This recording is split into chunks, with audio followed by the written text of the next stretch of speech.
Hi friends, welcome back to my channel Lavanya's life style. Friends, ఈరోజు వీడియోలో మనం తదాస్తు దేవతల గురించి కొన్ని విషయాలు తెలుసుకుందామండి.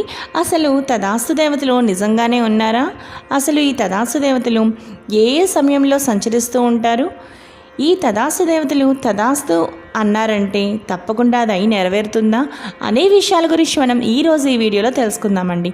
అసలు తదాస్తు దేవతలు నిజంగానే ఉన్నారా అంటే ఖచ్చితంగా ఉన్నారు అండి. ఆ తదాస్తు దేవతలు ఎక్కడెక్కడ ఉంటారు అంటే ఈ తదాస్తు దేవతలు సత్కర్మలు జరిగే పవిత్ర ప్రదేశాలలో వారు ఉంటారనమాట. సత్కర్మలు జరిగే పవిత్ర ప్రదేశాలే వారి నివాస స్థానం. అశ్విని దేవతలే ఈ తదాస్తు దేవతలు. వీరు విశ్వకర్మ అంశ అయిన సూర్యుని కుమారులు. అశ్వరూపంలో ఉన్న సూర్యుడు ఛాయాదేవిని పుత్రులే ఈ తదాస్తు దేవతలు. మహాభారతంలో పాండురాజు భార్య మాద్రికి మంత్ర ప్రభావంతో నకుల సహదేవులుగా జన్మించారు. అంతేకాదు ఆయుర్వేదాన్ని దక్ష ప్రజాపతి నుంచి అభ్యసించి ఇంద్రునికి నేర్పించారు. వీరి సోదరియే ఉష. ఆమె ప్రతిరోజు వీరిని బ్రహ్మ ముహూర్తంలో మేల్కొల్పుతుంది. ఆ తర్వాత వారు తమ సోదరి ఉషను ముందు కూర్చోబెట్టుకుని రథాన్ని అధిరోహించి తూర్పు నుంచి పడమరకు ప్రయాణిస్తారని పురాణ వర్ణన. ఏం మాట్లాడినా తదాస్తు దేవతలు ఉంటారు జాగ్రత్త అని మనల్ని పెద్దలు హెచ్చరిస్తూనే ఉంటారు. ముఖ్యంగా సంధ్యా సమయంలో ఈ దేవతలు సంచరిస్తారని అంటారు. పదే పదే చెడు మాటలు వ్యక్తం చేస్తే అదే జరిగిపోతుందట. అంతేకాదు తదాస్తు అనేది స్వవిషయంలోనే వర్తిస్తుంది. ధర్మానికి విరుద్ధంగా ఉచ్చరించకూడని మాటలను పదే పదే అంటే దేవతలు వెంటనే తదాస్తు అనేస్తారు. వీరినే తదాస్తు దేవతలు అంటారు.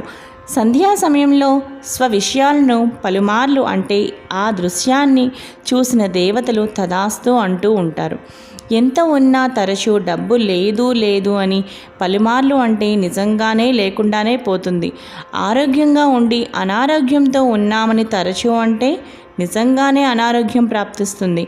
కాబట్టి స్థితిగతుల గురించి అసత్యాలు అవాస్తవాలు పలకడం మంచిది కాదు. అనారోగ్యానికి గురైనప్పుడు ఫలానా వైద్యుడి హస్తవాసి బాగుంటుందని అతడి దగ్గరకు వెళ్ళండని సలహా ఇస్తారు. వాస్తవానికి వైద్యులందరూ ఒకే శాస్త్రాన్ని చదువుకుంటారు. ఇక్కడ హస్తవాసి గురించి కూడా మాట్లాడుతారు. హస్తవాసి బాగుంటుందనే వైద్యుడు తన వద్దకు వచ్చే రోగులకు స్వస్థత చేకూరాలని పదే పదే కోరుకోవడంతో తదాస్తు దేవతలు ఆశీర్వదిస్తారు. దాని ప్రకారమే అతడిని సంప్రదించే వారికి వ్యాధులు తగ్గుముఖం పట్టడం, దీనివల్ల మంచి పేరు రావడం చోటు చేసుకుంటాయి. చెడు విషయంలోనూ ఇదే వర్తిస్తుంది. ఒకరికి చెడు జరగాలని కోరుకోవడం లేదా మనకు జరుగుతుందేమోనని భయపడడం వల్ల కూడా తదాస్తు దేవతల ప్రభావంతోనే అవి ఫలిస్తాయట. మరికొన్ని దుష్ఫలితాలు చోటు చేసుకోవడంతో ఇక్కట్లు పెరుగుతాయి. కాబట్టి మంచి కోరుకుంటే అందరికీ మంచే జరుగుతుంది. సో ఫ్రెండ్స్, చూసారు కదా, ఎంతో ఇంట్రెస్టింగ్గా అనిపించిన ఈ తదాస్తు దేవతల గురించి మనం చాలా ఆసక్తికరమైన విషయం తెలుసుకున్నాం కదా. సో ఫ్రెండ్స్, ఈరోజు ఈ వీడియో మీకు బాగా నచ్చినట్లయితే తప్పకుండా లావణ్యాస్ లైఫ్ స్టైల్ ఛానల్ని సబ్స్క్రైబ్ చేసుకోండి. అలాగే పక్కనే ఉన్న బెల్ సింబల్ కూడా మీరు యాక్టివేట్ చేసుకోండి మరిన్ని వీడియో నోటిఫికేషన్స్ కోసం.